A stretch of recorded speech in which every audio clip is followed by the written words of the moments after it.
একমাত্র এই জুয়ার জন্য, একমাত্র আইপিএল খেলার জন্য, একমাত্র এন্ডিং খেলার জন্য।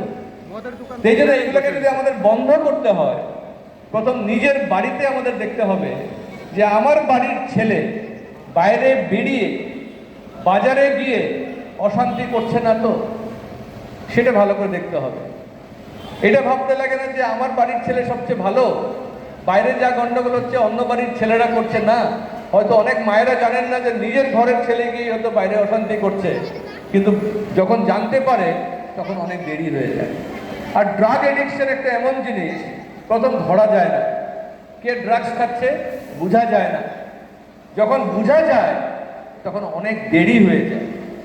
সেই জন্য ভালো করে নজর রাখবেন যে তারা যেন বাইরে গিয়ে অশান্তি না করে।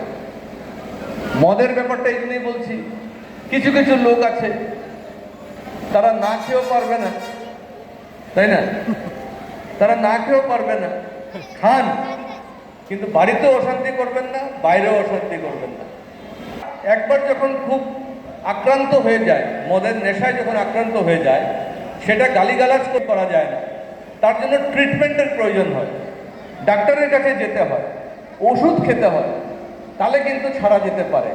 সেই জন্য এই কথাগুলো মনে রাখেন। কেউ যদি মদের থেকে বেরিয়ে আসতে চায়, আমি আছি আপনাদের সাথে, আপনাদেরকে সাহায্য করার জন্য। কারণ আমরা চাই আমাদের সমাজটা ভালো হোক, ডেভেলপমেন্ট হবে, রাস্তাঘাটের কাজ হবে, ইউনিভার্সিটি বানানো হয়েছে, হসপিটাল আরো বড় তৈরি হবে। কিন্তু আমাদের সমাজ যদি ধ্বংস হয়ে যায়, তাহলে এই ডেভেলপমেন্টের কি মানে থাকবে? আরেকটা কথা হচ্ছে, আমাদের মেয়েদের উপরেও কিন্তু সেই সংস্কার রাখতে হবে। কারণ মা মেয়েকে যা শিখাবে, সেই মেয়ে মা হয়ে আবার তার সন্তানকে শিখাবে, আর সেভাবেই আমাদের সমাজ গঠন হয়ে যাচ্ছে। এই দেশ হচ্ছে রামায়ণ মহাভারতের দেশ, এই দেশ হচ্ছে গীতার দেশ।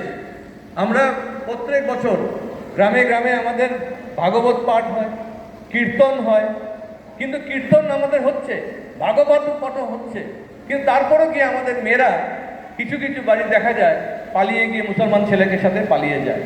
সেটা কেন হয়? আমি এই কথাটা এই জন্যই বলতে চাই।